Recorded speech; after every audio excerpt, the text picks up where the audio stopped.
Well, let me just say that this election, this U.S. election, is actually a win-win for Vladimir Putin, no matter who wins. Not that I want Hillary Clinton to win, but let me put it to you this way: that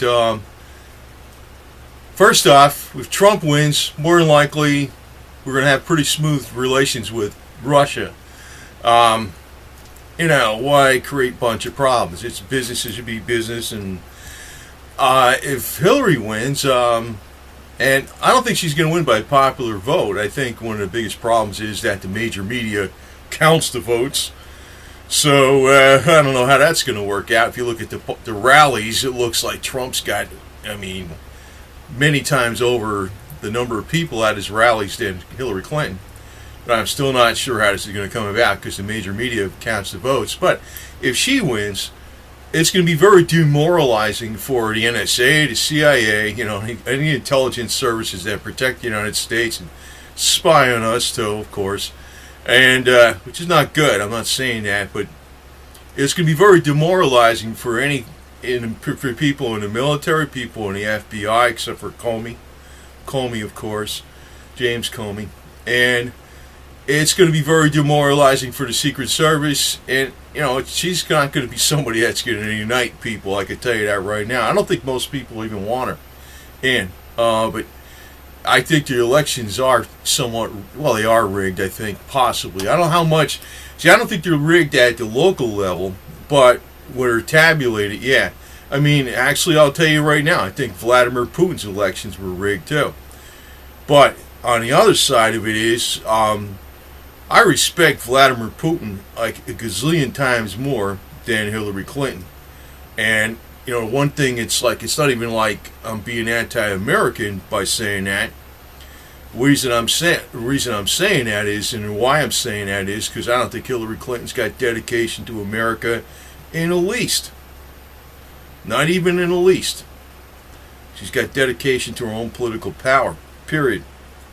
And that's one of the things. It's not so much that she's somebody on the opposite political aisle or whatever the hell it is. I really don't give a damn about that. I think Trump actually is legit. And actually, this last debate, which I'll call the fourth debate, that was the only one I actually watched for the whole thing, except only when Trump was talking and Hillary was talking. When they were roasting each other at that dinner, which could be called the fourth debate. and Trump, I think now that when I watched that, I says, boy, he's got to be legit, because he was calling out the major media who was running her campaign, and also noticed that Bill Clinton wasn't there, which is pretty obvious. Everybody noticed that. But I think Bill Clinton would have not been able to stay cool and calm and collected if Trump threw out any kind of jokes about his sexual escapades. He probably would have went, froze up. So, but I guess there's a lot you could even say about Hillary too, with her women and stuff too. That's another thing. But I don't think Vlad really gives a damn too much which way this election goes. But I do know right now, Barry Soetoro, her president. I'll just call him that. I don't know where this Obama name came from. I don't know why he switched to Obama. It's Barry Soetoro, right? And Biden, they're provoking Russia as much as possible. It looks like they're trying to. I swear to God, I think this is what's going on. I think they're trying to provoke Russia into a war. I don't know what the hell. Well, who the hell knows what their plans are? But plans are one thing. The way the cards fall is another thing. Actually, I'm a firm believer in, they had the Cardinal over at that roast too, whatever his Cardinal's name from New York, and, between Hillary and Trump. I think that, one thing I think, and I know some people say it's BS and superstitious, and I'm not real religious, but, when I looked at that situation with the message from Fatima, Portugal in 1913, and, to Mary's apparition to those three children, right? A lot of what Sister Lucy said, and actually the Catholic Church covered up the third secret. That's another thing. You probably don't know what the hell I'm talking about, maybe, if you're not familiar with it.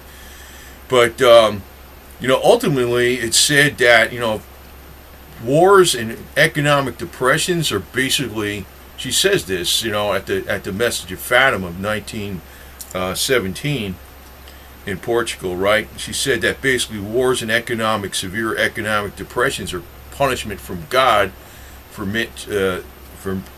sins against the Lord, right? That's what she said. And she says that, she predicted World War One when it would end, it would be over soon, which it was the next year, and also she predicted that when World War II would start if mankind did not keep committing sins against the Lord. Now, if you look at what traditionally is a sin and what is not a sin, it looks like the United States is committing loads of sins against the Lord, right?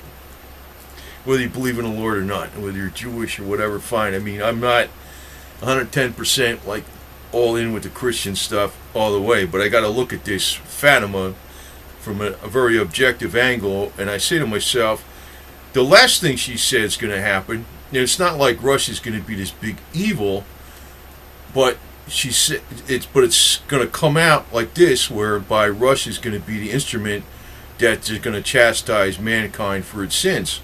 That's what she said, that the Lord would use Russia as the instrument that would chastise mankind for its sins. And, even if you look at some of the stuff, no candidate we got up there for the president is all that perfect, And it's even amazing, like some of the issues that are like issues today would never be issues, 60 years ago in the 50s. It would have been unheard of. Like gay rights, abortion, all this type of stuff like that. It just wouldn't be around. Transgenders in the military, all those type of things wouldn't be around.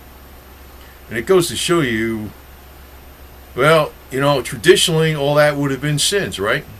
Well, we're going to find out what this. I think I know what's coming down. I'm not sure who the hell's going to win the election, but I know like Trump's definitely got way more popular votes, but that doesn't mean they're going to be counted. That's another thing. But I don't think Vlad gives a damn which way the election goes, because if she wins, it's just going to be a great weakening of the United States, and that's not going to be a problem for him, not at all. So that's the way I look at it. It's amazing how people are so afraid on the major media to say some of the most obvious things. And the other thing is too, I don't see how the Clintons, or her especially, can get any kind of loyal people around them, because you know what happened to the loyal people that were around them? Like Ron Brown, Vince Foster, and et cetera, right? They're dead. You could be the most loyal person around the Clintons, and if you know too much and they fear that you might be a problem, you're done. I mean, even Vlad doesn't, you could say Vlad's got absolute power. There's been people that were killed with him and everything, right? It's like you're not going to worry, I wouldn't worry about him doing something to stick one of his loyal allies in the back as much as I would with her. That's why she's going to be an extremely weak leader, and that's one reason why, Vlad looks at it like, well, if Trump doesn't win, the opposite, if Trump gets in, we're probably just going to have, better chances at long extended peace. We're going to have better trade relations with Russia. And if she gets in, well, we're not going to have better relations, but she's going to be a major problem with leadership, and she can be a major divider, and the military is not going to be more, they're all going to be demoralized behind her. And he's going to be like, okay, I'm fine with that too. So why should he give a damn, right? That's the way I look at it. And by the way, this is the flag of the Whiskey Rebellion. Probably something, if we're going to have a rebellion in the United States, it should be a whiskey rebellion, I think. It was some kind of rebellion. It's getting down to that point. And, I can tell you right now that it's amazing how stupid people are that still believe in the Clintons. I mean, I can't believe this garbage. For all these years. I remember, and it's like, honestly, it's not just like them. It's like a whole bunch of stuff. I mean, when you had to deal with Mena, Arkansas, and the drug running. I mean, that was the Bush administration. Reagan knew all about it. It was running arms down to the Contras, and providing, the funds were being funded by drug trade in the United States. A lot of the drug trade in the United States came about because Congress wouldn't fund a lot of these black ops, so they found other ways around it, right? With drugs, right? Well, it just comes around, goes around, man. That's just really what the hell it is. And, if people want to stop it, first off, I ain't sure about the weed part, being really a hard drug. I mean, it's the BS if that's a hard drug. I don't smoke the stuff, but people got to get away from all supporting this structure indirectly. A lot of people are supporting that structure indirectly. And, there's a lot of stuff going on with it, but I can't believe that people still don't get it, how corrupt the Clintons are. Because a lot of their most loyal people are dead. I mean, when you're a criminal and, you're sticking it to your own most loyal people and your own family, well, that to me tells you there's something. I don't see how these people would even retain power any longer. It's like just absolutely zero code of honor with the Clintons. Zero. That's why I don't even consider them what you would call mafia, for crying out loud. They're not mafia. I don't know what the hell they are. They'll throw anybody under the bus, period, even their most loyal people.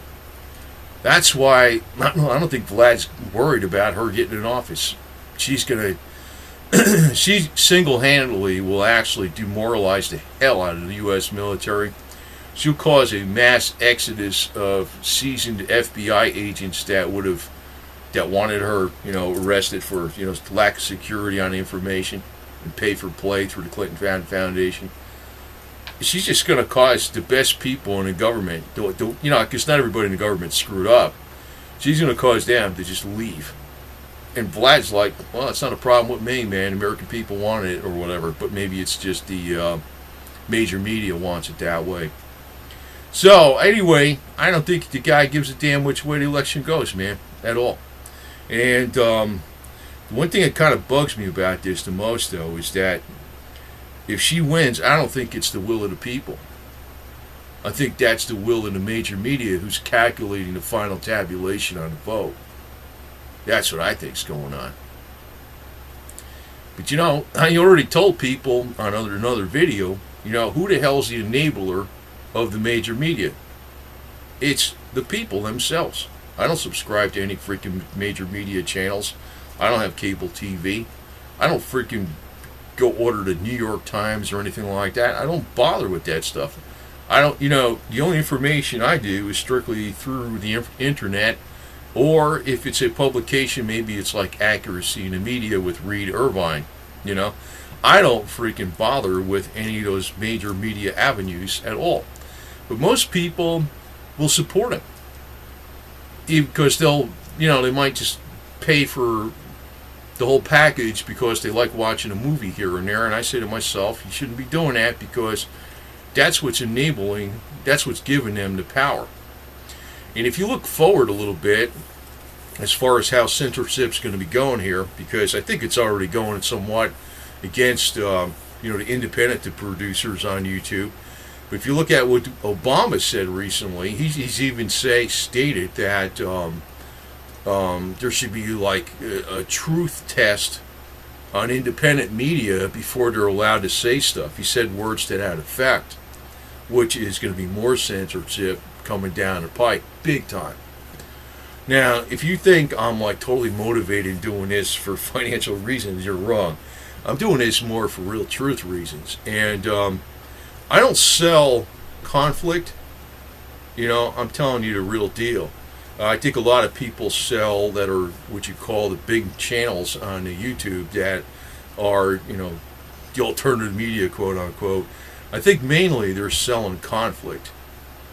And that's not what you really want. But I don't really try to convince people too much. I mean, if somebody thinks like, I put out a few years ago about Danny Williams being the illegitimate son of Bill Clinton.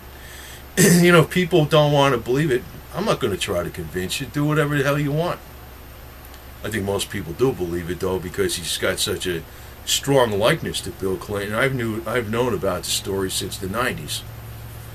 I also asked the guy to do a DNA test because I don't know how true this is, but my great-grandfather was supposed to be the illegitimate son of Duke Albert Edward, who later became Edward VII. Churchill came from Edward VII, and supposedly Bill Clinton is linked to Churchill. So if Danny Williams did a DNA test, and all that was true, I would be indirectly linked to him as some kind of distant cousin. And it would prove that Bill Clinton is linked to Edward, which would also make Danny Williams linked to Edward. Now, I did find out on Ancestry that I'm linked to people that have direct lineage to 1776, the American Revolution, by DNA, that were distant relatives with my last name. And I found that out recently, and I said, wow, that's pretty interesting. So, I mean, that wouldn't be an absolute ironclad proof, but that ought to be something you ought to do. I'm surprised this guy doesn't do this stuff, because you might not get the super strong answer, but you can get like another piece of information that points in the right direction. Just do a DNA test, see what your genetic makeup is on your Caucasian side, and see if it matches Bill's and all that type of stuff. And, what he ought to be doing there is getting $200 million from the bastard. That's something else, too. So anyway, I don't think Vlad gives a damn which way the election goes, because it's just going to be, on one side, Russia's going to have better relations with the United States, and things are going to be going smooth. And on the other side, there's going to be a lot worse relations with Russia, between the United States and Russia with Hillary Clinton. But she's going to weaken the crap out of the United States, especially the U.S. military, the FBI, the CIA, the NSA. They're all going to be in a disarray. And Putin's like, fine, not my problem. So that's really what it is with Putin, right? I'm not really a fan of the guy, but I can tell you one thing. He's a hell of a lot better than Hillary Clinton. He is. That's not saying I like Vladimir Putin like I think he's a perfect saint. I'm saying he's a hell of a lot better guy than Hillary Clinton. So that's saying something right there.